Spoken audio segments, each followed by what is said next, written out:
माननीय सभापति महोदय, आज जब इस राष्ट्रीय राजधानी क्षेत्र विधेयक के ऊपर मैं समर्थन करने के लिए खड़ा हुआ हूं, तो पहले मैंने विपक्ष के विद्वान वक्ता महोदय का वक्तव्य सुना तो मुझे विचित्रता का अनुभव हुआ और संपूर्ण विपक्ष को देखकर विस्मय हो रहा है। विचित्रता इसलिए कि उन्होंने कहा कि I have not seen any parallel anywhere. तो मैं भी कहना चाहता हूं, ये पहली बार ऐसा हो रहा है कि किसी देश की राष्ट्रीय राजधानी में उस देश की केंद्र सरकार की शक्तियां उससे अधिक शक्तियां किसी और की होनी चाहिए। मेरे विचार से दुनिया में ऐसा कोई दूसरा उदाहरण देखने को नहीं मिलेगा। So I support what Abhishek Manu Singhvi ji has said, I am unable to find parallel anywhere in the world. दूसरा विषय जो मैंने कहा कि विस्मय का अनुभव क्यों हो रहा है, अभी देखिए उन्होंने 2 बार सुपर सीएम प्रयोग किया कॉन्स्टिट्यूशनल पद पर बैठे हुए व्यक्ति के लिए, मगर महोदय इस देश ने बगैर संवैधानिक पद पर बैठे हुए सुपर पीएम 10 साल तक देखा है। और मैं ये कह रहा हूं कि अभी मैंने कितना सुंदर सामंजस्य देखा कि उन्होंने कहा कि समय कम हो रहा है, तो आम आदमी पार्टी वालों ने कहा हम भी समय देने को तैयार हैं।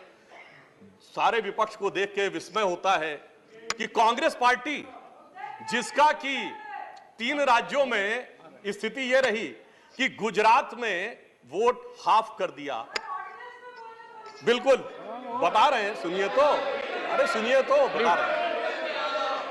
सॉरी गुजरात मेंबर्स का vote one second. Dr. Abhishek Singhvi was heard in rapt attention. This is the decorum of the house.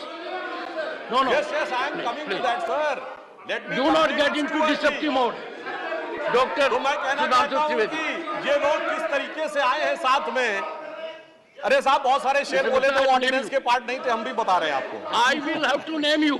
देखिए इनकी I will have to name you. कि You have got it as a habit. क्या शिद्दत दिख रही है एक दूसरे को सपोर्ट करने में। देखिए इनकी स्थिति ये, we want decorous debate here. Doctor said many things, maybe digestible, maybe indigestible. Dr. Sudhanshu Trivedi. मैं सिर्फ ये कहना चाहता हूं कि गुजरात में कांग्रेस का वोट हाफ कर दिया, पंजाब में इनका स्विच ऑफ कर दिया, दिल्ली में साफ कर दिया और आपने इनको माफ कर दिया। और उसके माफी के बाद भी मुझे लगता है, अभिषेक मनु सिंघवी जी ने कहा था तो मैं भी ये कहना चाहता हूं, आप साथ में आए हैं दिल्ली के इस बिल पे, दिल्ली की जनता के लिए आए हैं या किसी और कारण से आए हैं, ये दिल्ली की समझदार जनता समझती है। तो मैं भी एक पंक्ति कहना चाहूंगा कि शाम तक सुबह की नजरों से उतर जाते हैं, इतने समझौतों पे जीते हैं कि जमीर भी मर जाते हैं। अब यह एक संवैधानिक विषय है, संवैधानिक विषय है कि यह जिस प्रकार से संविधान में लागू होना चाहिए, परंतु उसके साथ राजनीतिक टीका टिप्पणी की जा रही है, तो एक सैद्धांतिक विषय भी आता है। तो मैं संवैधानिक और सैद्धांतिक दोनों विषयों का जवाब दूंगा। I will reply both the constitutional and conceptual aspect. देखिए माननीय गृह मंत्री जी ने लोकसभा में बहुत स्पष्ट किया था कि दिल्ली पूर्ण राज्य नहीं है, यह एक विशेष श्रेणी का यूनियन टेरिटरी है, यानी विशेष श्रेणी का संघ शासित राज्य है। वैसे मुझे लगता है संघ शब्द आते ही बेचैनी ज्यादा हो सकती है दूसरी तरफ, और संघ शासित से बेचैनी और हो सकती है, इसलिए मैं यूनियन टेरिटरी वर्ड प्रयोग करूंगा। It is a special category of union territory. और वैसे भी आजकल अंग्रेजी के प्रति मोह बहुत ज्यादा है, क्योंकि अपने गठबंधनों का भी नाम अंग्रेजी में ही ज्यादा रखा जा रहा है। संविधान में जो भाग 8 में उल्लिखित, वैसे तो जब मैंने टीवी चर्चा के दौरान कई बार विपक्ष के लोगों से INDIA का हिंदी फुल फॉर्म पूछा तो पहले दिन तो लोग गूगल देख के भी नहीं बता पाए। खैर, अब मैं कहना चाहता हूं कि संविधान के भाग 8 में उल्लिखित प्रावधानों के अनुसार, अरे सुनिए देखिए, संविधान के भाग 8 में उल्लिखित प्रावधानों के अनुसार अनुच्छेद 239 से 242 तक संविधान में इस विषय का पूर्ण वर्णन है। अनुच्छेद 239AA में इसका विशेष प्रावधान किया गया है। यदि उसके क्लॉज को 239AA3B को देखें तो संसद को दिल्ली संघ राज्य यूनियन टेरिटरी से संबंधित किसी भी विषय पर कानून बनाने का पूरा अधिकार है। इसमें किसी भी प्रकार का कोई संशय नहीं है। सर्वोच्च न्यायालय के जिस निर्णय का बार बार उल्लेख किया जाता है और हमारे विरोधी उसको अपने हिसाब से प्रयोग करते हैं, उसमें भी बहुत साफ देख लें कि 105 पेज के उस निर्णय में कहीं पर भी सर्वोच्च न्यायालय ने संसद के द्वारा दिल्ली के बारे में कानून बनाए जाने के विषय के ऊपर किसी प्रकार की कोई टिप्पणी नहीं की है। इसके बाद भी न्यायालय के आदेश में पैरा 161 और 162 को कई बार उल्लेख किया जाता है, परंतु यदि पूरे संदर्भ में देखें तो पैरा 86, 95 और पैरा 164 एफ को पढ़ें तो वहां पर संसद के द्वारा दिल्ली के संदर्भ में किसी भी विषय के ऊपर कानून बनाने की शक्तियों का विधिवत अनुमोदन है, कहीं पर निगेशन नहीं है। और स्पष्टता के साथ इसकी आवश्यकता क्यों थी? ताकि शासकीय आदेश को एक विधायी शक्ति भी मिल सके, एग्जीक्यूटिव ऑर्डर को एक लेजिस्लेटिव पावर भी मिल सके। इसलिए उस अस्पष्टता को दूर करने के लिए to remove any an iota of suspicion यह आवश्यक था। इसलिए मैं इस बिल का समर्थन करता हूं। अब कई बार लोग कहते हैं साहब अध्यादेश की आवश्यकता क्यों थी? वैसे तो माननीय गृह मंत्री जी ने भी इस विषय को लोकसभा में बताया था। अभिषेक मनु सिंघवी जी ने कहा कि 19 तारीख को अध्यादेश क्यों आया। शायद उन्हें ध्यान हो कि दिल्ली सरकार में जैसे ही चंद दिनों में ताकत मिली तो सबसे पहले किन फाइलों के बारे में, सतर्कता के साथ सतर्कता विभाग की फाइलों के बारे में कार्रवाई की गई।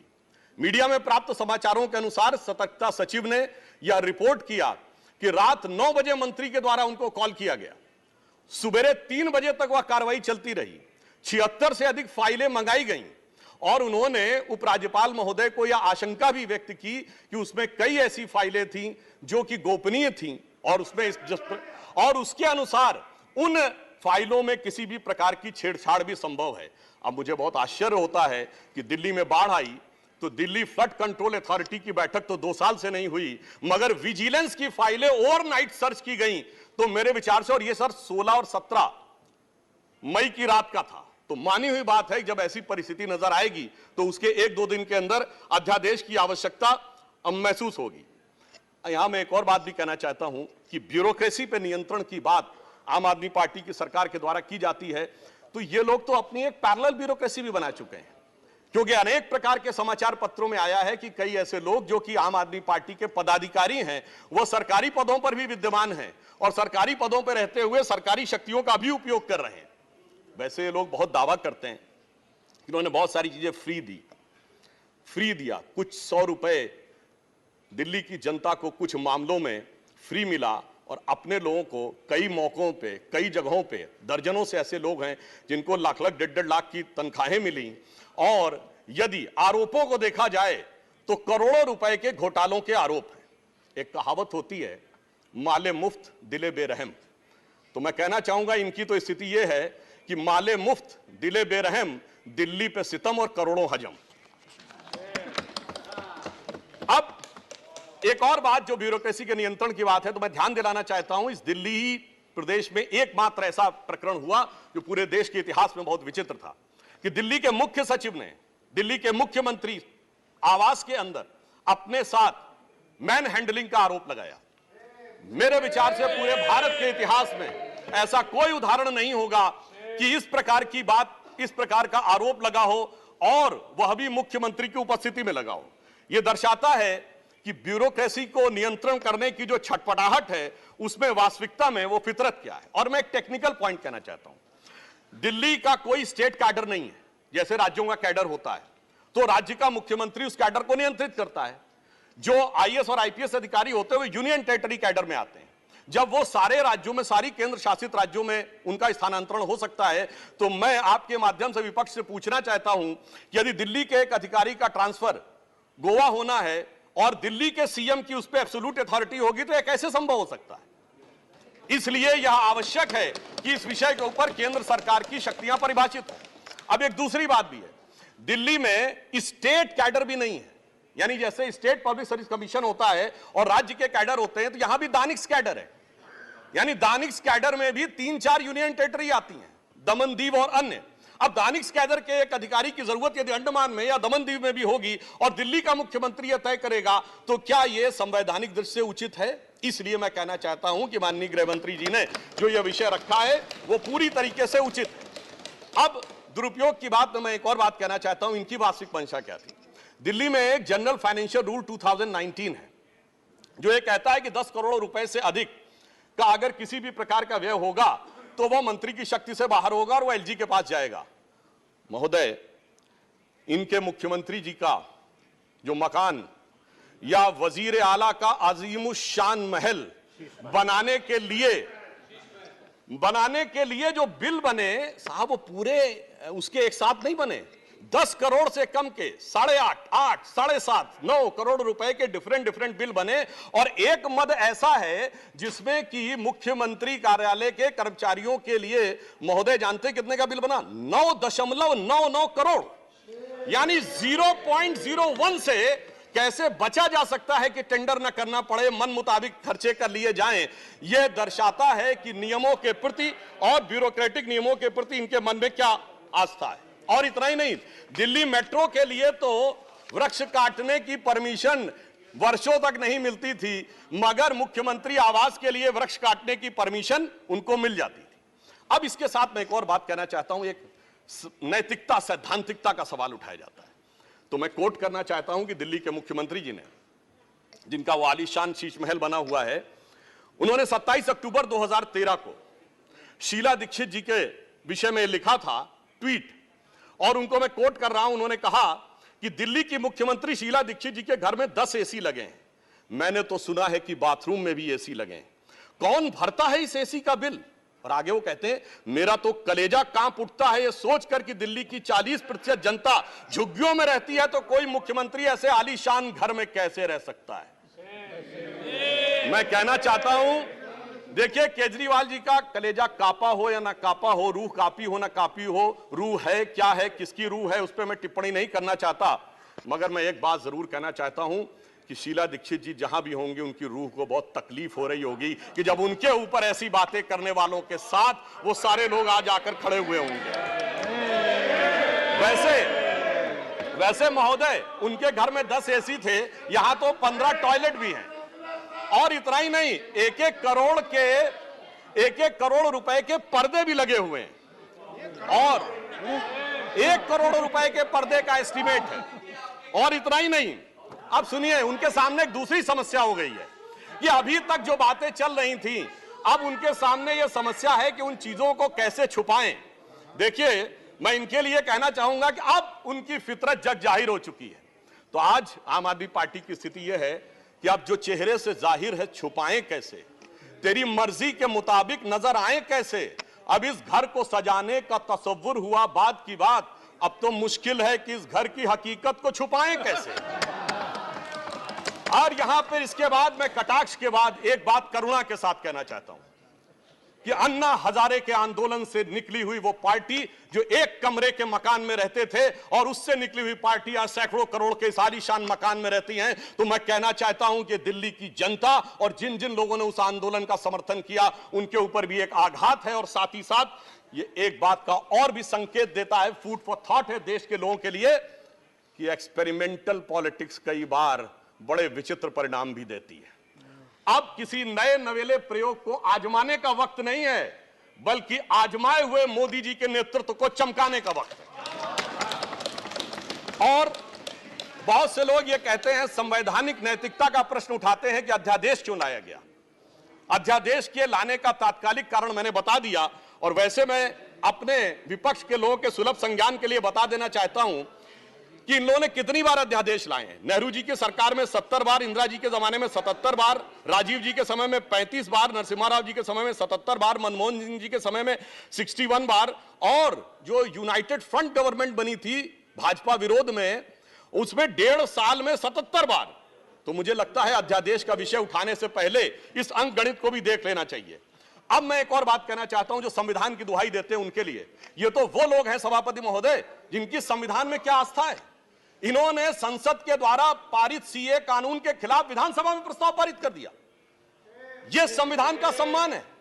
और वो सिटीजनशिप अमेंडमेंट एक्ट था। नागरिकता का विषय तो पूर्ण राज्य का भी विषय नहीं हो सकता, और तो उसके बावजूद दिल्ली सरकार ने पारित कर दिया। तो इसका अर्थ हुआ कि ये जिस प्रकार के कार्य करते हैं उनका संविधान में कोई आस्था नहीं है। और अभिषेक मनु सिंघवी जी अभी कह रहे थे इलेक्टेड गवर्नमेंट, तो मैं याद दिलाना चाहता हूं, after the 72nd and 73rd constitutional amendment there are 3 tier of government, जिसमें एक म्युनिसिपल और जिला पंचायत, एक स्टेट और एक सेंटर। तो मान्यवर, ये तो राजीव गांधी जी लाए थे। तो आपके मन में ना ऊपर वाली इलेक्टेड गवर्नमेंट के लिए सम्मान है ना नीचे वाली, क्योंकि चंद महीने पहले तक तो ये एमसीडी से भी लड़ते थे और दिल्ली से भी लड़ते थे।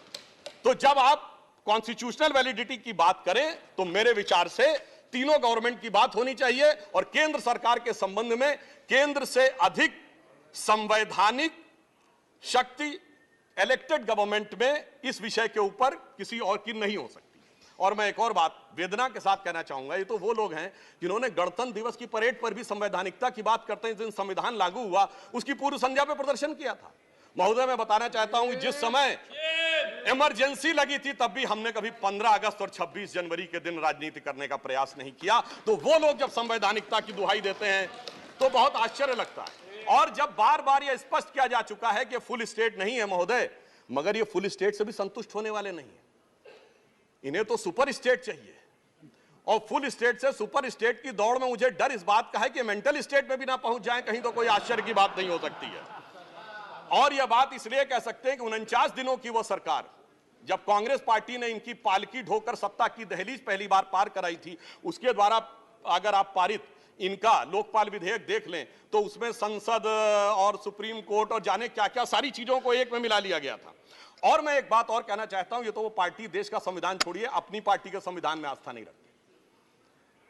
जब आम आदमी पार्टी बनी थी तो उसके संविधान में व्यवस्था थी कि उनका अध्यक्ष या संयोजक 3 वर्ष के लिए होगा और अधिकतम 2 बार होगा। मगर जो मीडिया में प्राप्त समाचारों के अनुसार 3 साल पहले उन्होंने वो संविधान में चेंज कर दिया, यानी अब जीवन पर्यंत या अपनी इच्छा के प्रसाद पर्यंत केजरीवाल जी इस विषय के ऊपर रह सकते हैं। तो मैंने इसलिए कहा ना, अपने संविधान के बारे में बात करिए। और मैं ये भी कहना चाहता हूं कि इन्होंने अपनी कार्यकारिणी में ऐसे भी प्रस्ताव पारित किए हैं संविधान के संदर्भ में कि साहब इनके यहां परिवार के भी कितने लोग काम कर सकते हैं, जो मेरे विचार से बड़ी बड़ी परिवार वाली पार्टियों ने भी कभी अपने पार्टी के प्रस्तावों में इन प्रस्तावों को नहीं पारित किया होगा।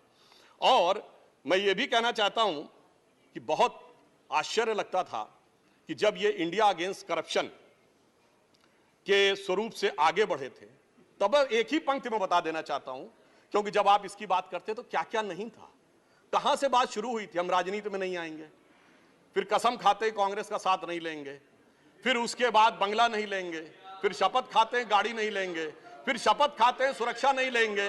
और आज स्थिति यह है, मैं सिर्फ यह कहना चाहता हूं कि जितनी बातें ये कहते थे वो सारी चीजें आवश्यक है, मगर यह दर्शाता है, क्योंकि मैं किसी की सुरक्षा के प्रति खिलवाड़ करने की बात नहीं करता, पंजाब जैसा राज्य संवेदनशील है, वहां के मुख्यमंत्री के पास सुरक्षा होनी चाहिए। परंतु मैं सिर्फ यह कहना चाहता हूं कि यह इस बात में जो कहना चाहते हैं कि इन्होंने कितना बदलाव किया है मान्यवर, इसलिए कभी कभी इनके 10 वर्ष के अंदर चरित्र में इतना बदलाव, ये कहते सबसे जल्दी सत्ता में आए। महोदय, मैं कहना चाहता हूं, भारतीय जनता पार्टी और जनसंघ, हम 1951 बने, हमने 72 साल में कभी कांग्रेस से समझौता नहीं किया, इन्होंने 72 दिन में समझौता किया, तब ये सत्ता में आए।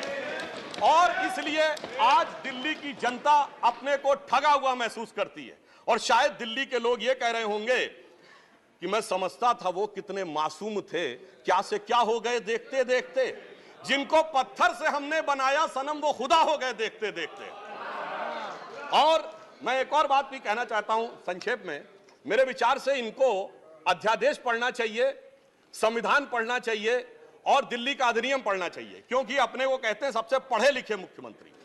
तो मैं ये भी बताना चाहता हूं कि ये सबसे पढ़े लिखे मुख्यमंत्री जो अपने को सबसे हाई क्वालिफिकेशन का नाज रखते हैं, 2-3 उदाहरण उनके ही बता देना चाहता हूं। जिस समय कोविड की वेव चरम के ऊपर थी, तब इन्होंने क्या कहा, इन्होंने कहा कोविड वैक्सीन का फार्मूला सारी कंपनियों को क्यों नहीं दे दिया जाता। मान्यवर, कोविड वैक्सीन तो छोड़िए, पैरासिटामोल जैसी जो दवा भी अमेरिका ने उस समय हमसे मंगाई थी। अब कोई पढ़ा लिखा व्यक्ति ये कह सकता है कि वो चूरन की तरह फार्मूला सबको दे दिया जाए? तो कभी कहते हैं कि यूट्यूब के ऊपर फिल्म क्यों नहीं लाद दी जाती है? अरे भाई, वो सरकार का अधिकार का क्षेत्र नहीं है। और फिर इतना ही नहीं, सिंगापुर में इनको बुलाया, इनविटेशन आता मेयर्स कॉन्फ्रेंस का, तो मुख्यमंत्री होते हुए जाना चाहते हैं। तो मेरे विचार से कम इनको थोड़ा पढ़ना लिखना चाहिए। और एक पढ़ने लिखने पे एक तथ्य मैं जरूर बताना चाहूंगा।